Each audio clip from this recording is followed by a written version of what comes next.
again for those who for some reason cannot participate. And we will also, for this final meeting, prepared for you a short presentation, but maybe I will just, before we'll dive in, I will just remind you the purpose of the meeting. So first of all, yeah, it's a final meeting of the program. Time flies fast, especially when you're enjoying it, as we say in Hebrew. Um, so yeah, so we just started, but we're already finishing. And today we will have a short overview of the meetings and all the topics that we shared with you, either through different records that we shared with you and during the meetings with Sarah and the other meetings that we had, the introduction meetings. So and another important part of the meeting is answering your questions, of course. And we received a few this time, and we will try to address them the best possible way. And of course, whenever you feel like sharing a thought, a question, whatever it is, just write it to us. And also, whenever we'll pause for questions and answers and sharing, so of course, you can also not have to necessarily write, but you can open your microphone and share it with us with your voice. So choose the way that will suit you. And yeah, that's the plan for today. So I'll open the presentation. I hope you'll see it. Just 1 second. Yeah, I think that's it. Just, yeah, here we go. Yep. So as I said, final meeting of our orientation program. And the first reminder of this overview is the tips that we shared with you on communication culture in Israel after first session and records that we shared. And here are the reminders that in Israel, the common way to communicate is by direct communication. People are here very straightforward. They will refer to you by your first name, not as polite as you used to, not ma'am, not sir, not mister, nothing, not your last name. They will call you by your first name and will refer to you direct, and that's the norm here in Israel. Not because they're impolite, just that's the way it is.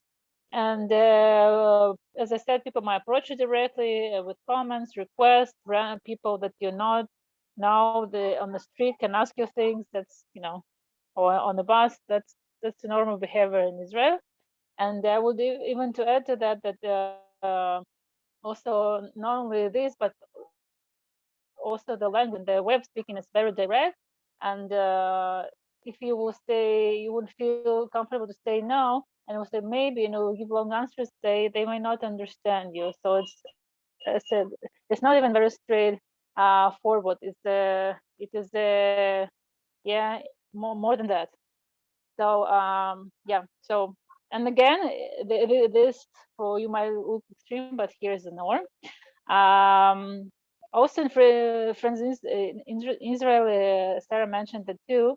Very common friendly touches between friends, and again, people that not necessarily friends. And we know that it cannot be. It can be not acceptable in other cultures. So if you make you feel uncomfortable, you should let this specific person know and set the boundaries. Sarah talked a lot about it, but in this context, it's also, of course, very important. And we are reminding for you to avoid unpleasant situations for yourself as well. And another reminder that Israelis use body language a lot. Here again, another input on the next session that was also shared with records. Ravkav. It's a card that you might need to travel within city, between cities for any any kind of public transportation. These cards you can find almost everywhere, and they're very cheap. It's 5 shekel, but you need to load money on that because that's the only way you can use public transportation. And there are 2 types of cards: anonymous cards and your personal cards. Personal cards can be done in so many places as a regular one, I mean anonymous ones.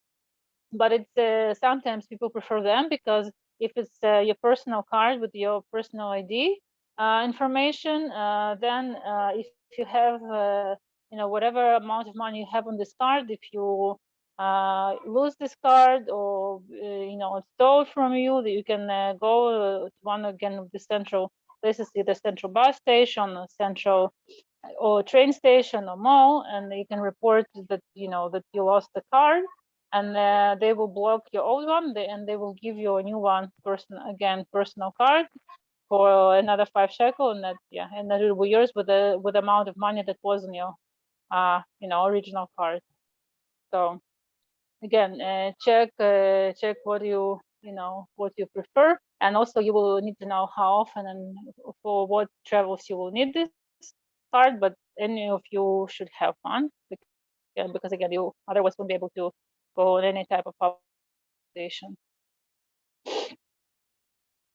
Sarah, would you like to continue this one, please? Yes.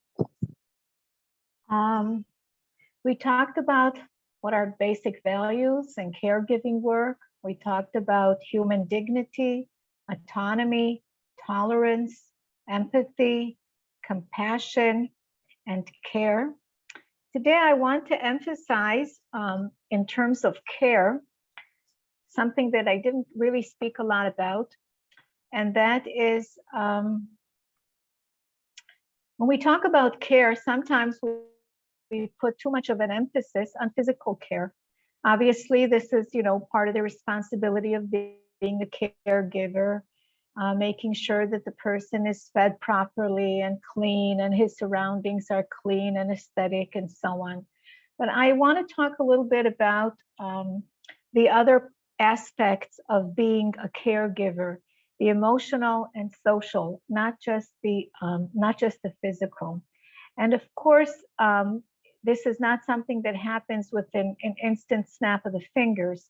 But I think that I'd like to say that I would hope that you would take responsibility in seeing the well-being of your client or patient is in a holistic sense, because the well-being of a person is obviously not just his physical care, but also relating to his psychological, emotional, and social aspects. And I think that, I asked about everyone being familiar with Zoom, because look at how big a part it is in our lives today when we have Corona and we're far away from our family and friends, and even from you are from us. If there was no Corona, we would probably have, a face-to-face kind of an interaction. But you must understand that elderly people usually, especially now in the times of Corona, the last 2 years have been affected very, very severely by this. They've been introverted and distanced from many of their social activities and perhaps from their friends and very often from family members. And I want to encourage you to see that as part of your work as well, to be minded that that everyone, you and I, and they also need to have a response to their social and emotional needs. And what I mean by that is, what we do in our free time, what we do for our recreation is as important to us as it is to them. And for you to be the caregiver means that you have to take the responsibility to facilitate that. And so how does that one do that? I think it's important that, everyone is going to have a schedule, obviously, when they bathe, when they eat, what they like to eat, when you shop and so on, when you see the doctor, when you take medicine. But I would like for you to also consider putting in that schedule of care some kind of a response to those needs that I just spoke about before. And I'm talking about things like listening to music. So you must ask the family what kind of music this person likes and putting it on for him. Or perhaps playing a game.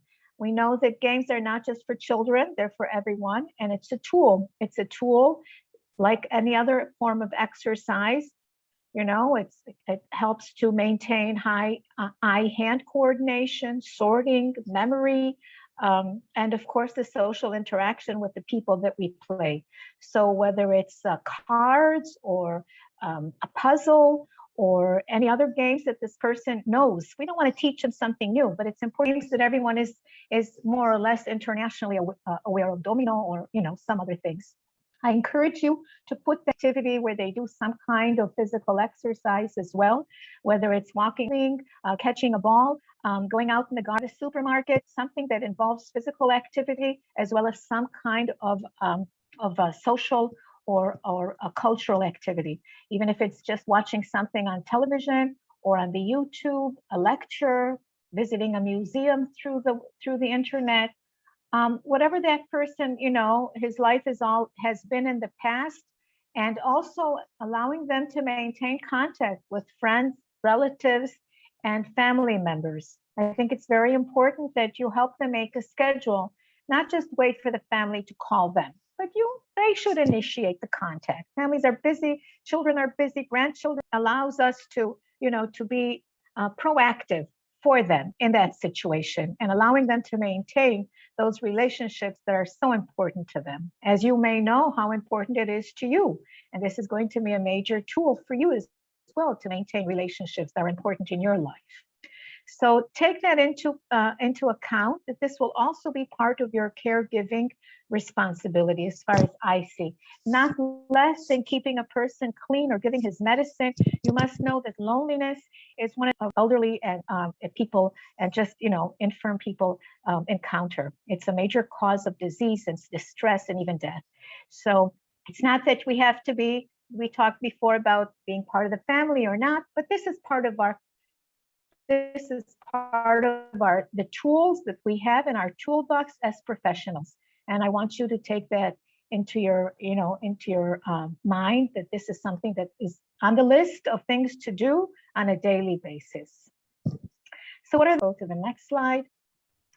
An intercultural encounter. Okay, so intercultural differences are differences in tradition, food, norms, beliefs, values, which vary between nations, people, ethnic group, and speakers of different languages. Every culture has its own way of expressing itself. Every culture has its own way of defining conflict, passing messages, resolving conflict, and talking about it.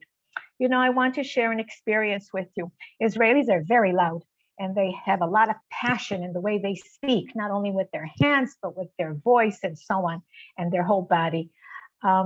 In my experience running a daycare center for the elderly, I always had volunteers that came from all over the world. And I don't know, I've never been to the Philippines, but I don't know how it is that you people communicate. I assume it's in a very quiet manner, not the way we communicate. And so whenever we had volunteers coming from Denmark, from Holland, and I would always ask them, so what was their major impression when they first came, not knowing Hebrew, of course. And so they would say, we always thought that the staff was fighting endlessly. And we realized that, they were just discussing issues of day-to-day life. And so, yes, to a stranger who doesn't understand the language, perhaps you'll see this kind of interaction in the families that you'll be visiting, but they're not necessarily fighting. They're just talking in a loud manner and being very vehement about expressing their thoughts and feelings. Next slide. I will continue about that. Actually, I suggest you all listen carefully, not because it's important information, but also because it has an answer to one of the questions that you asked. And then when we'll be on a part of the question, I'll say, I just already answered that. So it's related to your visa extensions. So in general, the visa of foreign caregivers will not be extended for additional periods after 51 months. What does it mean? It means that if you if you starting from your arrival, which was a week ago, and after 51 months, if you took care at the time of 51 months of the person for a few months, then your visa can be extended for another year, but in a different way. You will turn to a temporary worker, and you will replace other workers who go for family vacation, etc. The same way you will be replaced, whenever you will decide to go and visit your family.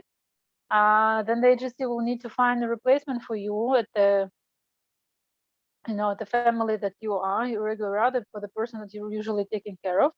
So if you will be in this situation again at the 51 months, and you will take care of the person not for a year or a few years, but just for a few months, then your visa can be extended for only 1 year, and then you will be just in a different status, as I said.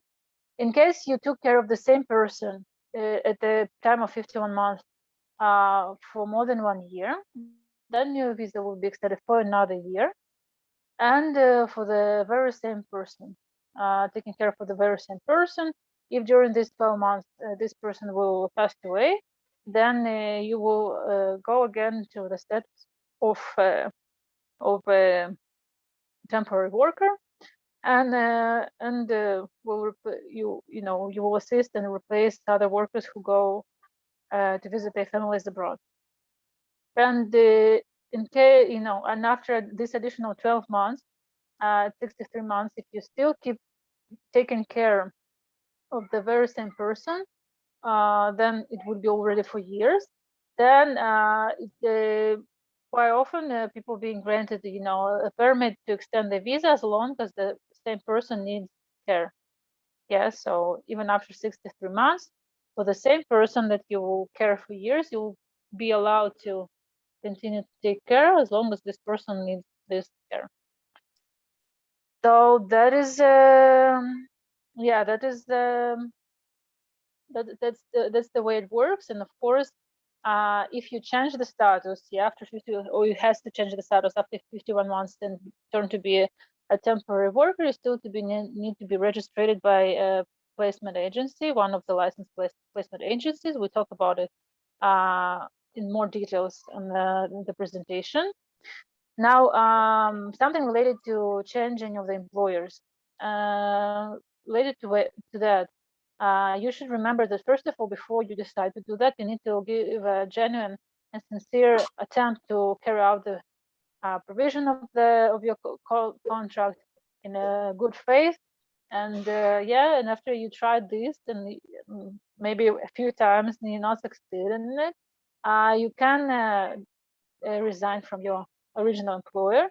You don't have to have his or her permission.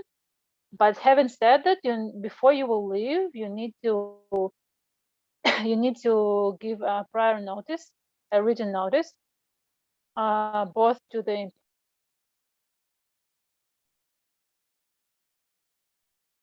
רגע, לא שומעים אותך?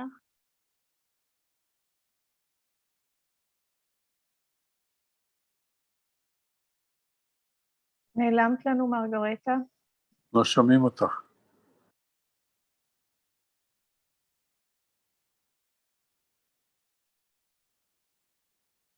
שרה, אולי תגידי משהו?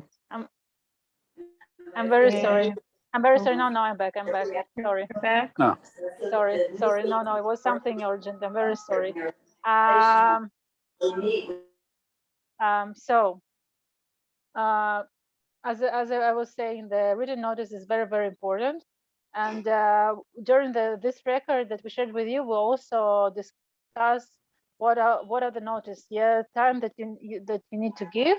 It's not just for the formality, but you also need to understand that the family should should get rid. The agency should assist the same family also to find the replacement.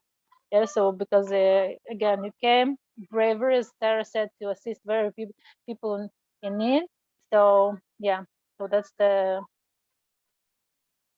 situation. So please remember that and do it properly. Of course, as we said, it's your right, but you need to do it in a good way, in a right way. Another accents that we wanted to give you here about related to your obligations. First of all, we discussed it just now to provide a prior written notice. And we also discussed with you geographic limitations. Yeah, that you can't move freely around the country whenever you change in the employer, not necessarily because you decided, but because, as we know, sometimes the employer, it doesn't work for him, or yeah, or if it doesn't work for him, or they pass away sometimes, unfortunately.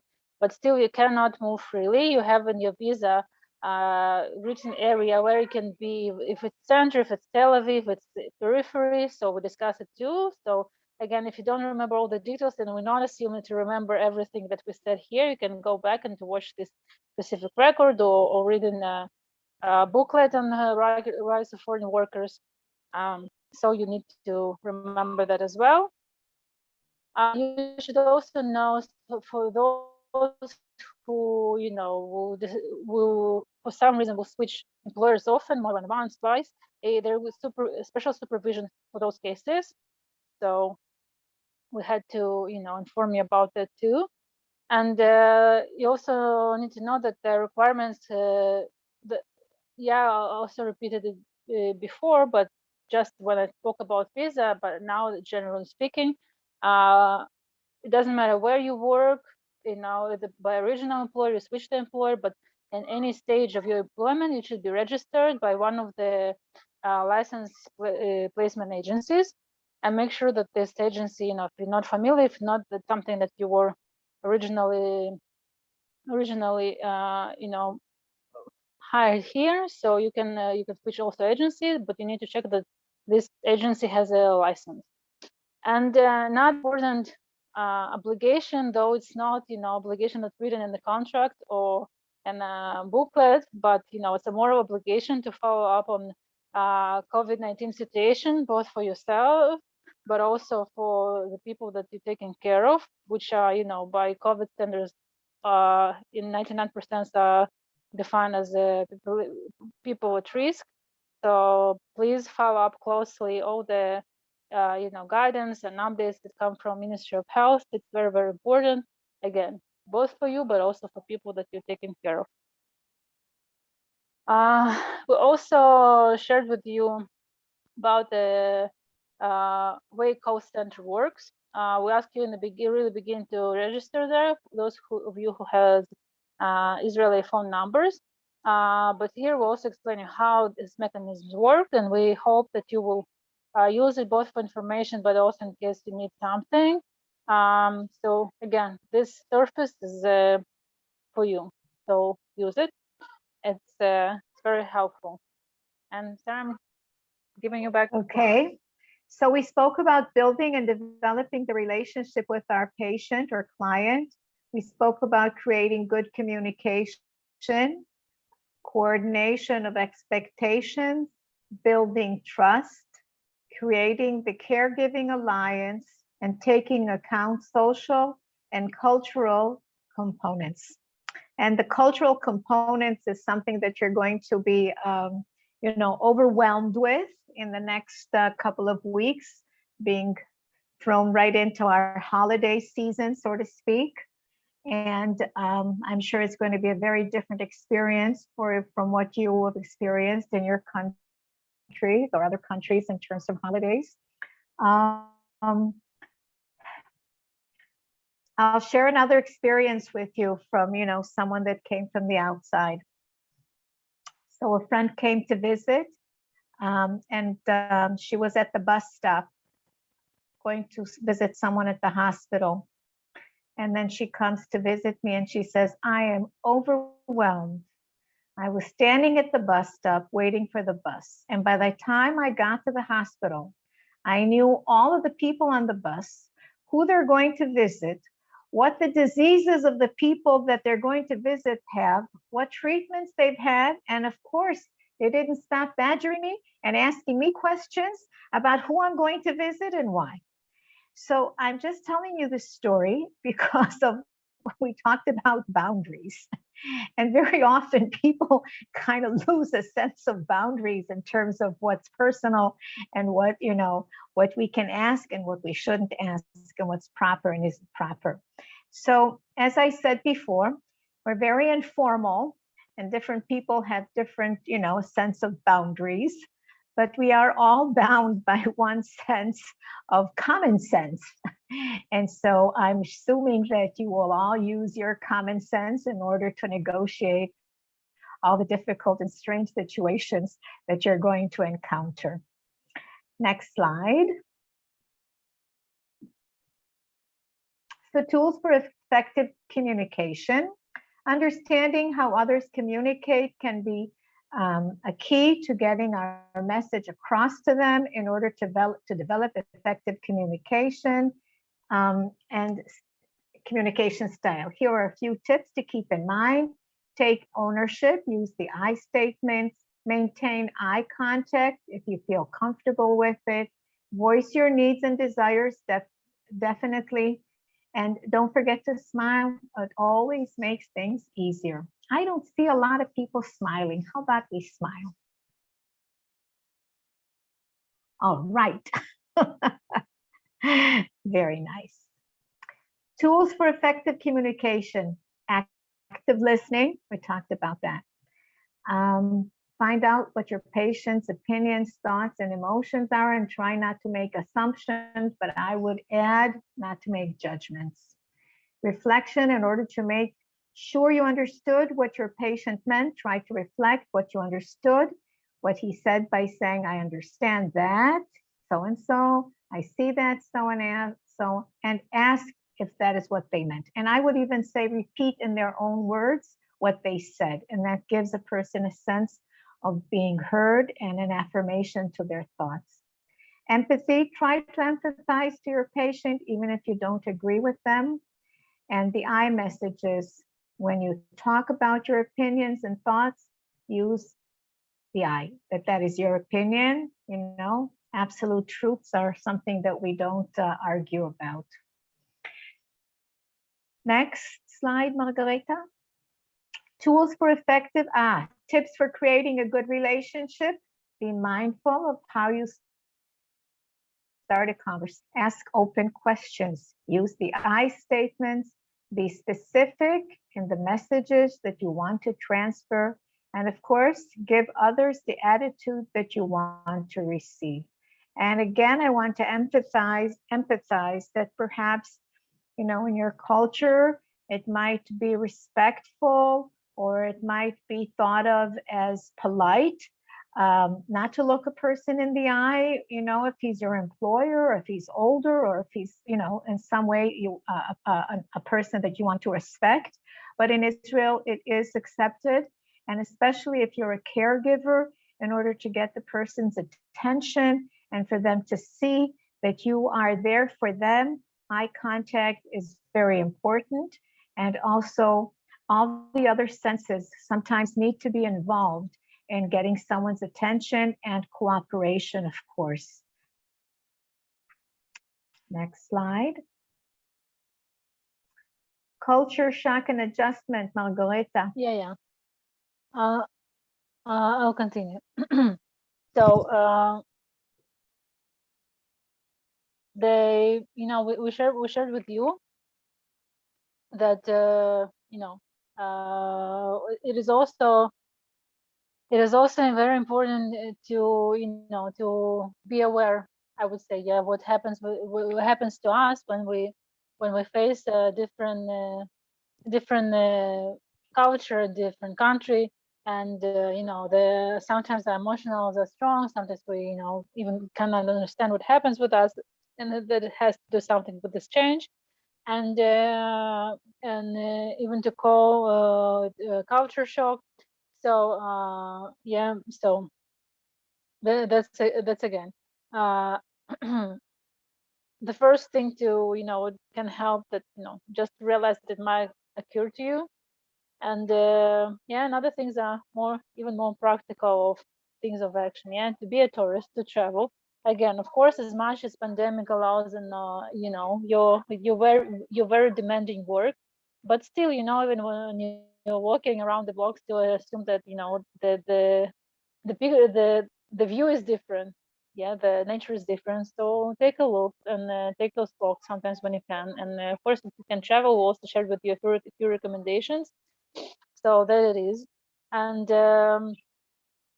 study, study the local language, which here in this case Hebrew, and we also try to share with you not only recommendations but also some lessons. Develop a social life and meet new people. So hopefully you already use the opportunity to meet new people during this flight in quarantine with each other, but I'll also expand it here, of course, in Israel. Be proactive about your physical health, pay attention to your diet, hygiene, and get regular rest, exercise, and relaxation. I think it's also not assisted not only with the adjustment to culture shock, but also Sarah spoke about it a lot during her sessions about how it is important to take care of yourself to be able to provide a care to someone else. So it's very useful advice, and that can help you with many things, just with to feel good. You can also keep a diary blog diary or blog in social net. And if you're not the person of the blogging or writing a diary, just to find a way to share, to express this things, to vent it with maybe a friend or a person that will willingly help you with that. And of course, it is very important to keep in touch with family and friends and events back home. And nowadays, technologies also allow you to participate in some events. And there also were a few tips about communication with family in distance, in order to have a quality communication and relationship affected by quality, influenced by quality communication. So set a specific time, day, hour, duration of the contact, how long you'll have this interaction, for hour and a half, also as long as you of course can have. And make sure that this should be high quality communication in terms there will be no interference, including household worries, not on your side, not on the side of the person who you're talking to. And also try to avoid sorting out the relationship, claims by correspondence, messages. If you have something difficult or challenging to discuss, leave it to the meetings, at least video contact, video meetings when you can also see, not to leave tones or words to interpretation. We can see each other and try to discuss more challenging things there. And remember, long distance relationship is long distance relationships are much deeper and less shallow in communication. So you won't have your regular routine. You don't have to discuss throwing garbage obligations or something like that, and you can talk about your feelings, the feelings of the person you are talking to, and also enjoy this side of the relationship. Now we got to the part of your questions, and yeah, we copy them as we received it from you, and we provide some answers here. Some will share with you information, because as you can see, for example, first questions has or requires information answers, at least for most of it, because somebody asked us to know more about Rosh Hashanah and Yom Kippur and Sukkot. So first of all, the fact that you already know those names means that you at least pay attention on one of the lectures. But we will also, as we did with the Kashrut and Shabbat, we'll share with you information on specific holidays. And then to the second part of the question, what are our roles to the family of the invalid, or I would ask in your place of the person that I'm providing care for during holidays. We discussed it, in fact, at least a little during our meetings. And we said that you will need to find out, each of you will have to find out what you are expected to do, or what is your expected role during the holidays, during each holiday, because it may maybe also be different within a specific family. Because we're very happy to give you an answer now, but unfortunately we cannot. Yeah, we don't know what you will be expected to in the family A or family B. So we don't have a right answer for each one of you. You will have to ask and try to assist, try to fulfill these expectations of the roles that family need from you and from your assistance, during these holidays. Sarah, would you like to add something to that, or my colleague? Well, the only thing I would add is that from my experience with elderly people in Israel, the Yom Kippur is a day of fast and atonement. And very often people are used to fasting, and I always discourage people. I assume that all of your clients are not supposed to be fasting. If they ask the doctor, they would say no, because they're probably all taking medication. If they weren't in, some kind of a compromised health situation, they would not need your assistance. So I would assume that none of them should be allowed to fast. And so this might be an issue that they want to, and the family doesn't allow them. And if they can take their medication or can't take their medication, or perhaps symbolically for a few hours or whatever, I would really try to get the family to give you as much detail as possible about that, so that there is no conflict arising from that. And you have to know that, if they do choose to fast in spite of the, not recommended by family or doctor, but the family will respect their wishes, then you have to be very attentive to see if there's any drastic change or whatever, and then they would have to stop their fast. But yeah, this might be a kind of a difficult situation. Not necessarily, but I'm just saying it's something to be aware of. Fasting for disabled, elderly, sick people is not recommended. So, okay, that's all I'd like to add here. Thank you. Thank you. Yeah, so I will just go to the more technical part about just a little bit more information on those holidays. So we'll share it with you after this session and towards the holidays, with you, with other groups of your colleagues who arrived, who might also get something from this information.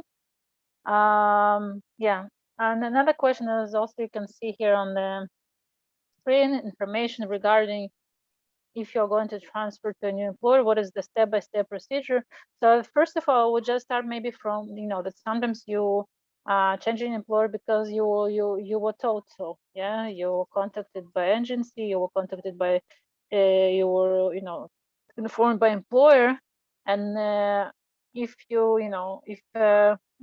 so there are cases that the person is passing away, and then agency will be informed by the family of this person, and they will be in touch with you and assist you to find a new employer.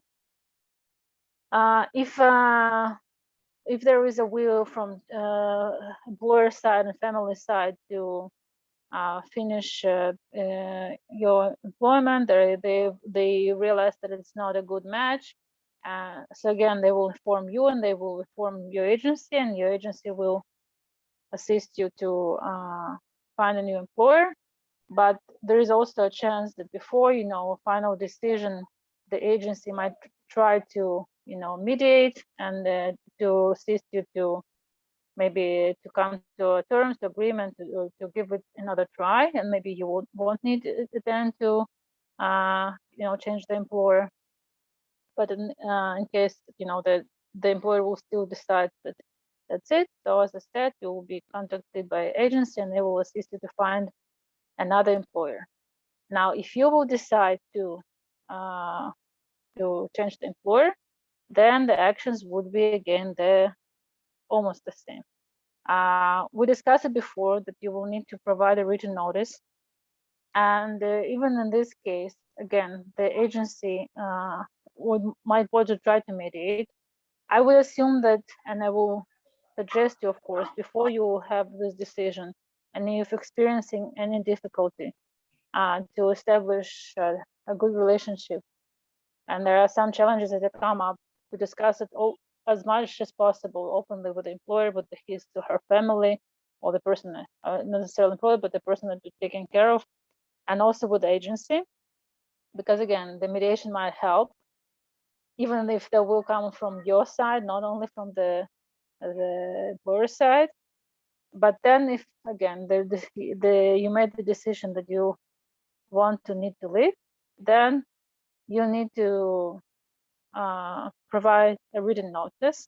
And I wouldn't repeat now, how much time you need to do it. It depends on how long you're working for the very same person or the very same family. And then more or less the procedure would be the same. The agency, you will need to stay at the specific place for some time. An agency would find both a replacement for this family, but also for you, and then you go to another employer. So I hope it was relatively speaking step by step. But if you still have more questions to that, please feel free to ask.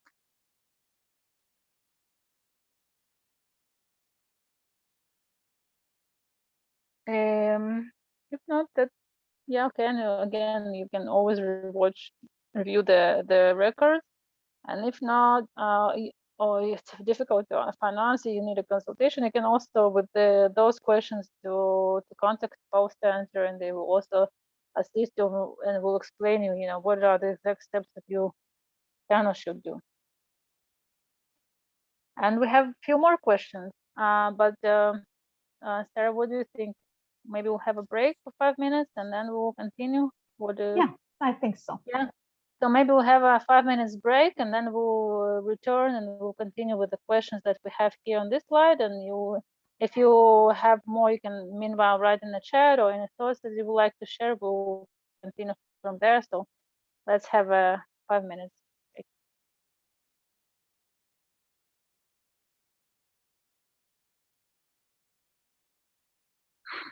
Okay. Margarita joined us. Yeah, I'm here. I'm just taking care of some little crisis here. So, okay. I will go back then and we'll share the screen with the questions that we didn't answer yet. And afterwards, we'll also be free for additional questions. So again, if you have something in your mind, you can already start to type it and write it down here in the chat or share with us with your voice, with microphones. So here we go. Just 1 second. Yeah, here it is. So so as you can see, no, you can see it. It's not open. The first question is actually the question that I said that I will, I just answered that because we spoke with you about visas and about 5 years. And so we talk about the period of 51 months and then 63 and then the potential extension. So it's already covered. And maybe the minor part that wasn't covered yet, if the person who you're taking care has a power to extend your contract, well, after the migration authority will grant you extended visa, then of course the employer will be able to extend the contract and not the opposite. Another question is someone wrote, I just want to ask if I'm not agree or satisfied of the salary written of the contract lower than the minimum. Do I have the authority to refuse the contract because I heard our caregiver, for caregiver, the stand blank, no amount indicated. So thank you for this question.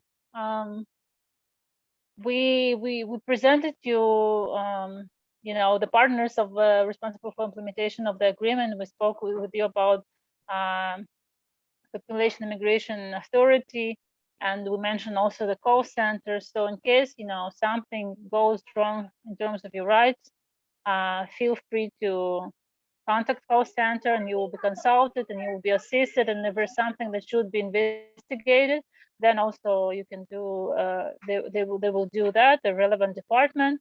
who take care of your complaint. But yeah, there is a reason that we are sharing with you information on your rights for you to know what is the minimum salary, that you won't agree or won't sign the contract and won't agree to work on terms that are less than the minimum respected payment that you work so hard to gain. So yeah, it's your right, and also please feel secure to contact us through call center. We'll also send you reminders how you can do that, what are the phone numbers, what are the form to fill the complaint. Please also don't hesitate. Contact your placement agency because it might also assist you. I would assume that sometimes, yeah, I wouldn't say all the cases, but some cases, that it maybe to some rights might happen just because employers are not aware of some nuances, not because they're bad people who try to exploit you, but because as a regular person who's never hired somebody who's not very informed on the works of in the laws of work and every single nuance. I'm not talking, of course, here in this case, the minimum salary, but maybe some minor nuances and things and details.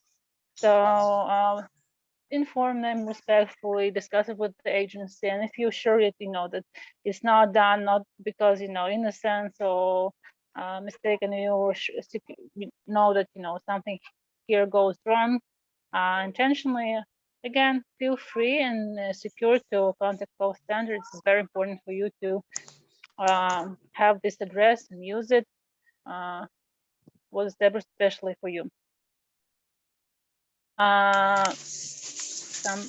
Does somebody want to add something to my response or my colleague? Sarah, Yakov, Anat. Does any of you want to add something? Okay. So another question is, can I ask more than 100 shekel for the allowance? For example, my workplace in Arad and my flight is to Tel Aviv. I'm not sure what, because there are not quite all the details clear, but I will try to understand less toward the extent that I understand this question. And again, I will feel free to explain better your question. And again, my colleagues will assist me. But listen, everybody has different situation, including your money that you're able to take with you, and we also know that you had to pay money for all the procedures that you have to go through, and also for the ticket, and also all the pandemic measures. So yes, if you may ask. The employers are not they're not obligated to give you any, but you can ask and hope that that will be a will of the employers to assist you with that.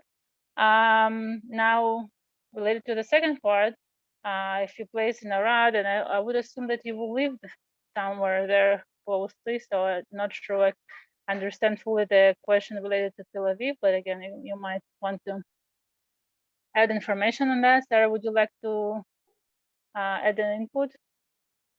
Well, if I understand correctly, on your day off, I'm assuming that most of the caregivers have a shared apartment that they visit and spend their time off, many of them in Tel Aviv or in other places. So if that's what you meant, then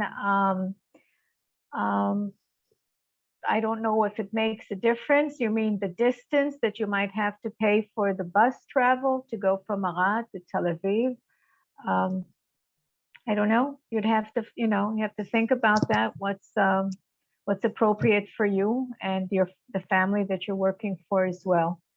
If I understood correctly. Okay.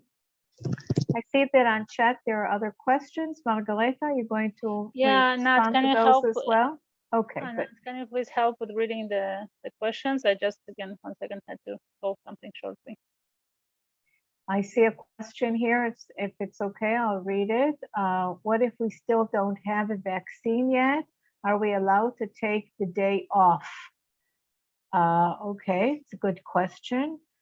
I don't know. What do you think, Margareta? I would say that if you don't have a vaccine, I wouldn't want to be in any kind of compromised situation and not go out where I don't have to. But I'm assuming that today it's very easy to get a vaccine for everyone, and you know, at the snap of a finger, they're available to anyone and everyone. So that's the first order of business, to get a vaccine if you haven't had one yet.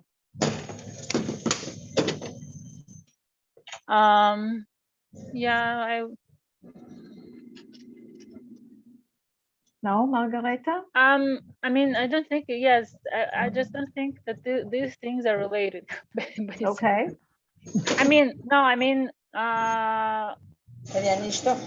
you might have a day off just because you might need to have day off. It doesn't have to go out somewhere or something. I don't know. Yeah, I just, you know, you have the right for a day off.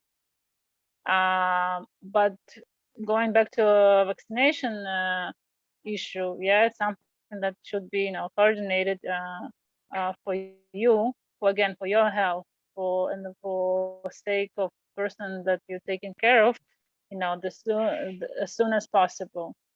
Yeah, and yeah, that's another moment, another topic. And then maybe you also, again, we mentioned here limitations of pandemic, and I say you should follow guidance. So the currently, and it happens quite often, very strict limitations where you might go and when you cannot go, when you don't have when you are not vaccinated and you are not a person who recovered from coronavirus. So in most public places, stores are not included. You cannot go now without a certificate of, again, being vaccinated or recovered from COVID-19. And that's, you know, you should know, regardless if it's a day off or, you know, a regular day. That's, yeah, would be my response to that. But I just want to say, if there's anyone of you that is not vaccinated, first thing you do is you have insurance through Kupat Cholim, Margareta, and you make an appointment, and they have walk-in centers. You walk in and you get your vaccination. It's there's no cost, and it's available to everyone over the age of 12, right, Margareta? Yeah, it's covered by your insurance and it's free. In fact, in Israel, the vaccines are free even for people who are not citizen and also have non-medical insurance. They're free. But in your case, everyone who in your case who have, you know, you have medical insurance, it's just by, you know, regular Israeli citizen, you go, you have, you know, quite calmly you're having your vaccines. It's very accessible, very easy. It also, I think I mentioned it in our very first introduction meeting, that all clinics have call centers with services in English. So you just call them, you make an appointment. It's a very easy to do. So yeah, just do it. You don't necessarily even have to ask someone to assist you with that. But if you feel, you know, a bit shy and insecure, you can also see if, you know, the agency or employer can help you to make this first appointment. But again, it's really easy. So just, yeah, go for it for your sakes, and again for sake of people who you are taking care of. Next question is, how can we deal, Sarah, get ready. How can we deal with the patient almost 24 hours a week? There's no one reliever. What should I do? It's a very big question, and it's obviously a tough situation. But I have a tendency to think that no one stays awake forever, 24 hours a day, every day. So sleep-related issues and, you know, when you sleep and so on is obviously very individualized. some people, disabled, elderly, sick people do have issues with sleeping. And basically, sleep is something that's necessary for the well-being of everything that's alive, people and animals as well. So the best thing that needs to be done is consult a medical professional. And then all of that will be taken into account in terms of the medications and in terms of, other issues that are, confronting that individual, that client or patient. So I don't think, anyone can stay awake for 24 hours. Maybe it'll happen one time, but not on a regular basis. And if it's an issue, if sleeping in an inappropriate times is an issue, they're waking during the day, during the night, and sleeping during the day, all of those things can be consulted with a medical professional in order to change it so that it's, more normal and it's healthier for them as well.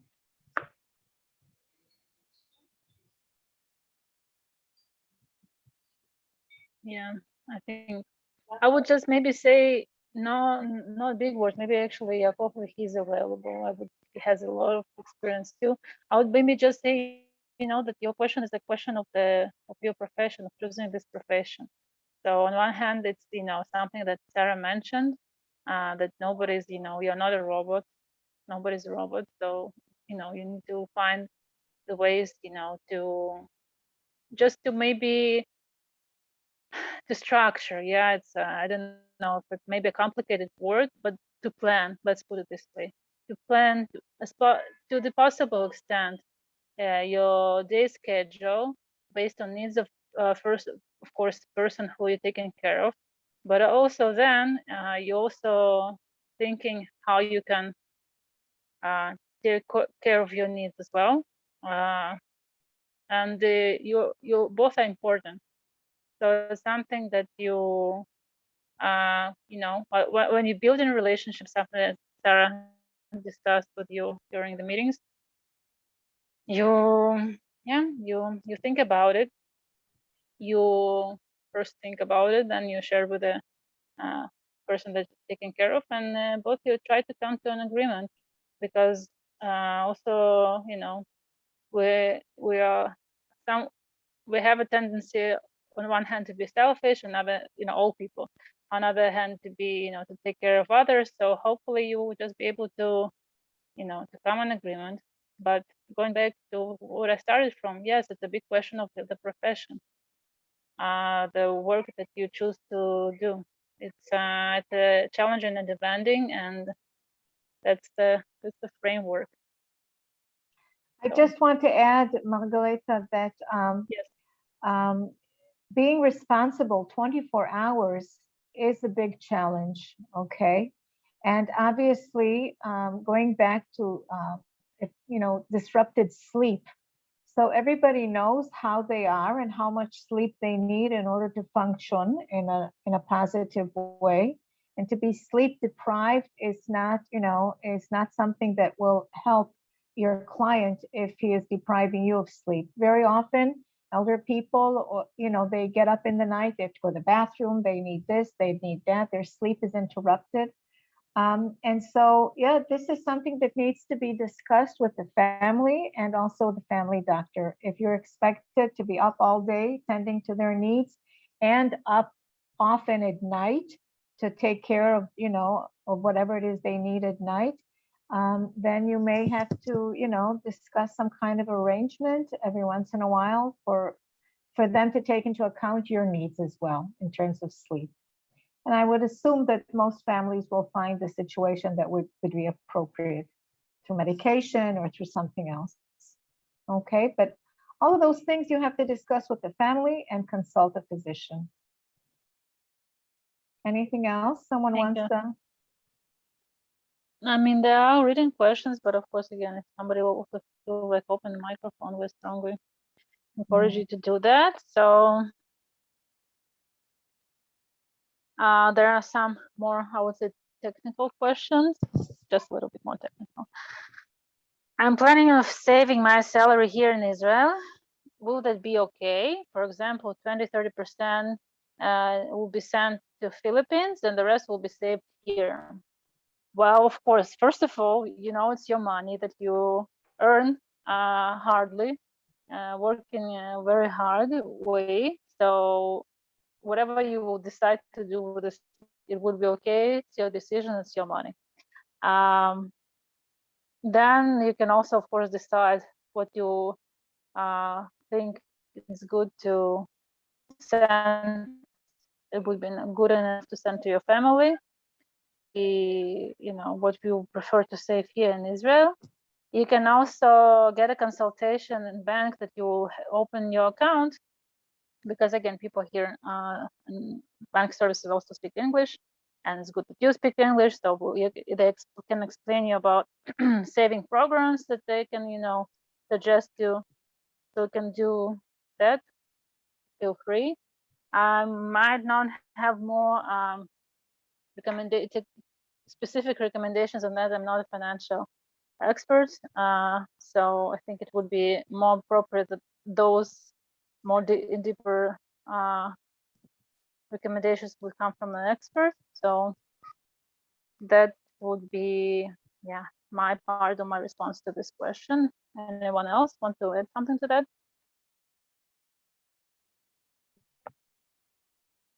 Sorry, you're not a financial expert by any chance? Sorry. Oh well. I'll step on money and I won't see it. Oh well. Another question related that we just want to ask, how can we open a bank account here? So I would assume that you will be assisted either by agency or the employer. You're just going to a bank, you're giving your personal documents, passport. You will, maybe they might request you maybe to show them the contract or something, the proof that you have an income, a monthly income, and they will just open your bank account. And most of the banks have also apps and services and online services in English. So welcome to the 21st century. From this point, things are everything is online. Everything is online. Everything is online and accessible. And they're unfortunately not developed yet to provide services on all the languages, including Tagalog, but English exists strongly. So use that part. So meanwhile, and I assume that the only thing I want to say is I assume that if you do open a bank account, then your employer can just transfer money into your bank account and then you can see it. I mean, you don't even have to go out of the home for that to happen. Sarah, actually, thank you for this addition. It's a good reminder for me to let you know that requires to pay your money to your bank account, not in cash. That also, the authorities can follow up and see that things, happen properly. That that you receive money as the law requires. So things should be transparent from this point of view. And that's the reason that no doubt all of you will have bank account here in Israel. Last written question so far. Regardless of our salary, is there any deductions? The answer is yes. You have deductions, and I wouldn't go to additional details. Please go and see the records number 4. We're talking all 3. Those records that related to your rights and obligations. We're speaking about salary. We're speaking, what it includes. What additional payments you might have within salary, and what are the deductions. So just please watch it again, and you can also read the information in the booklet. So that would be my answer to that. Questions, comments, thoughts? What my colleague would like to say, ask something? The only thing I wanted to ask about banking, add about banking is, Israel is very modern in that way. You should probably, when you open an account, apply for a card, for some kind of a card, Visa, MasterCard, whatever, and that will be honored in, at any amount, 10 cents, $10,000, whatever. And like everywhere else in the world, less and less cash. Oh, okay. Somebody on a motorcycle in your vicinity, Mando? Yeah, sorry, there's some wild people always around. Okay. So, yeah. Any more questions or comments? I will just make a one comment, random comment. I think that's the first group that received so many questions to the last part. So thank you for that. Now it's good. We are happy to answer, and it also, allows us to, feel that you might still have. So it's good that you will be open with us about them, and we will try to, again, provide some information to fill those gaps, just a little at least.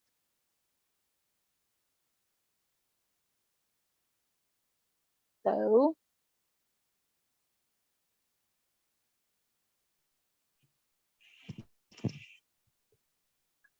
The birds are why here in our facility there is no fruits and fresh milk or coffee to be delivered? where? Where is there no fruit?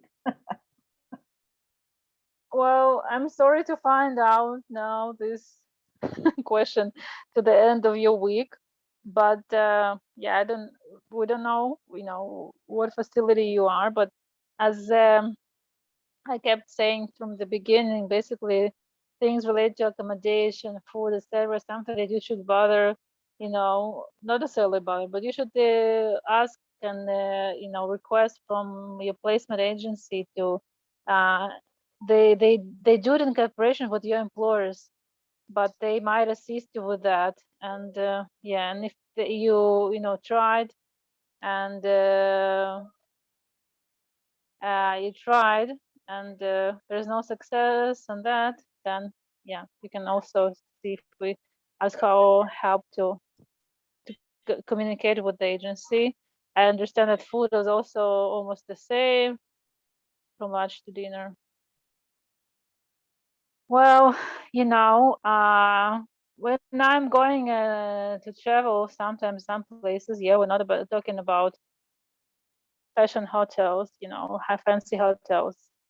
So yeah, the food is quite basic and all the same for the most of the days.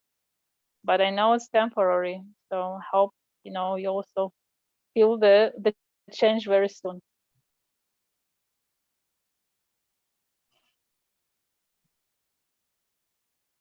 So is there anything else? We're going to wrap up the session. Yeah. Bye to Yeah. everyone. Wish you all Yeah. well. Have a good year and more of yeah. We will after this meeting we will share with you a form with a few questions to ask you to give us a feedback. Not this time less questions. We will ask you to ask us less questions, but to give you, your opinion or what you think on sessions that we prepared for you, both records and online live stream meetings. And it's important for us because, as you know, you may be fifth flight, but still the first group, and we're still, learning and trying to improve the program to make it more useful and more comprehensible, understandable for you. So we are working on it, and we want to make it good. So please help us with that. And also thank you for being such active participants. And I also wish you all to, a lot of maybe patience and there for the very first period, to be able to deal with the challenging part of, adjusting to a new country, a new culture, a new place, new home. And also in the long run to overcome this you know, the obstacles that you might face and challenges, and to achieve the, you know, goals that each of you had, you know, before he or she decided to come here to Israel. That would be my side. Anyone else? In Hebrew, we say behatzlacha. Difficult to say. Behatzlacha. We have that cha thing in our Hebrew. So it means be successful, and I wish you all the best. Behatzlacha. Thank you for your thanks, guys. We also saw it.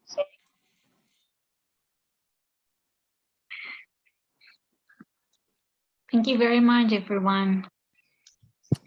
Thank you, everyone. You. And good luck. Thank Stay in touch you. with you. Good luck, everyone. Thank you. Thank you. Bye. All the Thank best. you, Sarah and Margarita. Thank you. Good luck. Thank you. Thank you very much. Buddha. Bye.